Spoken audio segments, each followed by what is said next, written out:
വിശുദ്ധ മാർക്കോസ് എഴുതിയ സുവിശേഷം അധ്യായം 10 17 മുതൽ 31 ഉൾപ്പെടെയുള്ള വാക്യങ്ങൾ.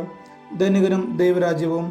യേശു വഴിയിലേക്ക് ഇറങ്ങിയപ്പോൾ ഒരുവൻ ഓടിവന്ന് അവൻ്റെ മുമ്പിൽ മുട്ടുകുത്തി ചോദിച്ചു, നല്ലവനായ ഗുരു, നിത്യജീവൻ അവകാശമാക്കാൻ ഞാൻ എന്തു ചെയ്യണം? യേശു അവനോട് ചോദിച്ചു, എന്തുകൊണ്ടാണ് നീ എന്നെ നല്ലവൻ എന്ന് വിളിക്കുന്നത്? ദൈവം ഒരുവനല്ലാതെ നല്ലവനായി ആരുമില്ല. പ്രമാണങ്ങൾ നിനക്കറിയാമല്ലോ. കൊല്ലരുത്, വ്യഭിചാരം ചെയ്യരുത്, മോഷ്ടിക്കരുത്, കള്ളസാക്ഷ്യം നൽകരുത്, വഞ്ചിക്കരുത്, പിതാവിനെയും മാതാവിനെയും ബഹുമാനിക്കുക. അവൻ പറഞ്ഞു, ഗുരു, ചെറുപ്പം മുതൽ ഞാൻ ഇവയെല്ലാം പാലിക്കുന്നുണ്ട്. യേശു സ്നേഹപൂർവ്വം അവനെ കടാക്ഷിച്ചുകൊണ്ട് പറഞ്ഞു, നിനക്ക് ഒരു കുറവുണ്ട്. പോയി നിനക്കുള്ളതെല്ലാം വിറ്റ് ദരിദ്രർക്ക് കൊടുക്കുക. അപ്പോൾ സ്വർഗത്തിൽ നിനക്ക് നിക്ഷേപമുണ്ടാകും. പിന്നെ വന്ന് എന്നെ അനുഗമിക്കുക. ഈ വചനം കേട്ട് അവൻ വിഷാദിച്ച് സങ്കടത്തോടെ തിരിച്ചുപോയി. കാരണം അവന് വളരെയേറെ സമ്പത്തുണ്ടായിരുന്നു. യേശു ചുറ്റും നോക്കി ശിഷ്യന്മാരോട് പറഞ്ഞു, സമ്പന്നൻ ദൈവരാജ്യത്തിൽ പ്രവേശിക്കുക എത്ര പ്രയാസം. അവൻ്റെ വാക്കു കേട്ട് ശിഷ്യന്മാർ വിസ്മയിച്ചു.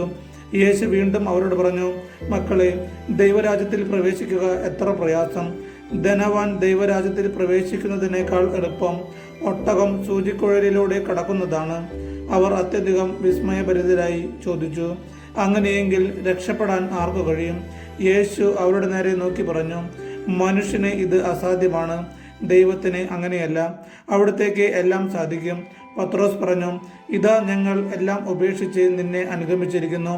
യേശു പ്രതിവചിച്ചു, സത്യമായി ഞാൻ നിങ്ങളോട് പറയുന്നു, എന്നെ പ്രതിയും സുവിശേഷത്തെ പ്രതിയും ഭവനത്തെയോ സഹോദരന്മാരെയോ സഹോദരിമാരെയോ മാതാവിനെയോ പിതാവിനെയോ മക്കളെയോ വയലുകളെയോ ത്യജിക്കുന്നവരിൽ ആർക്കും ഇവിടെ വെച്ച് തന്നെ 100 ഇരട്ടി ലഭിക്കാതിരിക്കുകയില്ല. ഭവനങ്ങളും സഹോദരന്മാരും സഹോദരിമാരും മാതാക്കളും മക്കളും വയലുകളും അവയോടൊപ്പം പീഡനങ്ങളും വരാനിരിക്കുന്ന കാലത്തു നിത്യജീവനും. എന്നാൽ മുമ്പന്മാരിൽ പലരും പിമ്പന്മാരും പിമ്പന്മാരിൽ പലരും മുമ്പന്മാരുമാകും. നമ്മുടെ കർത്താവായ യേശുവിനെ സ്തുതി.